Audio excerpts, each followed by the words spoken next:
Assalamualaikum warahmatullahi wabarakatuh. Kami dari kelompok 10 akan mempresentasikan tentang function decomposition, data flow approach, object oriented. Function decomposition akan dijelaskan oleh saya, Maman Suherman. Data flow approach akan dijelaskan oleh Jirji Jaidan, dan object oriented akan dijelaskan oleh Rifki. Baik, langsung saja. Pertama tentang function decomposition yang akan dijelaskan oleh saya sendiri. Hal pertama yang harus kita ketahui, function decomposition adalah sebuah pengertiannya.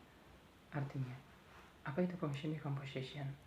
Function decomposition kalau diterjemahkan ke dalam bahasa Indonesia yaitu dekomposisi fungsi, atau bisa juga suatu fungsi besar di mana dekomposisi memecahnya menjadi unit yang lebih sederhana sehingga lebih mudah dipahami. Di dalam function decomposition terdapat function, subfunction, dan function interface.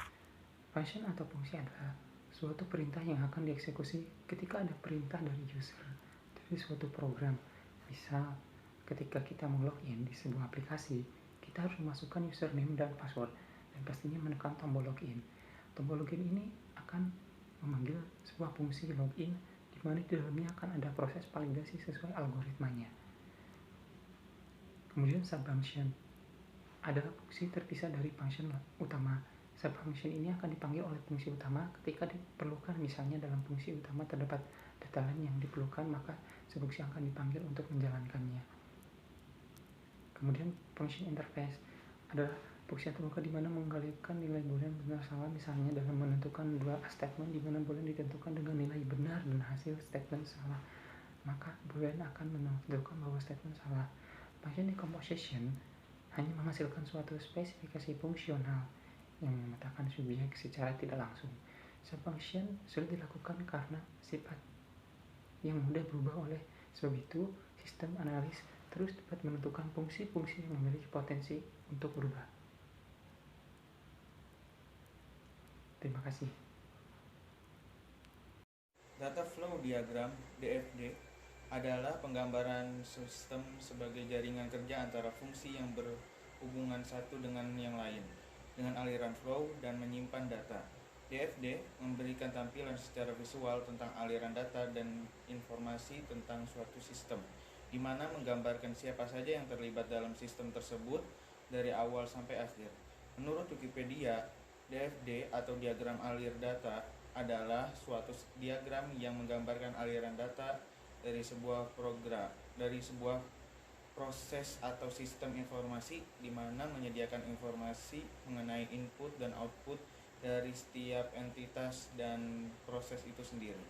DFD pertama kali digunakan dan dipopulerkan oleh Larry Constantine dan Eddie Jordan dalam struktur analisis dan desain teknik.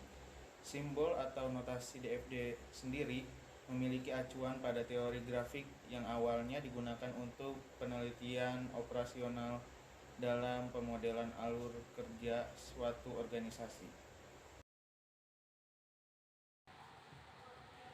Pemrograman orientasi objek oriented. Programming yang disingkat OP merupakan programming pemrograman berdasarkan konsep objek yang dapat berisi data dalam berfungsi frame atau dikenal juga dapat sebagai atribut serta kode dalam bentuk fungsi prosedur atau yang dikenal juga sebagai method. Semua data dan fungsi di dalam paradigma ini dibungkus dalam kelas-kelas atau objek-objek banding dengan logika pemrograman terstruktur. Setiap objek-objek menerima pesan, memproses data dan mengirim pesan ke objek lainnya. Sekian, terima kasih. Sekian dari kelompok 10. Terima kasih atas perhatiannya. Wassalamualaikum warahmatullahi wabarakatuh.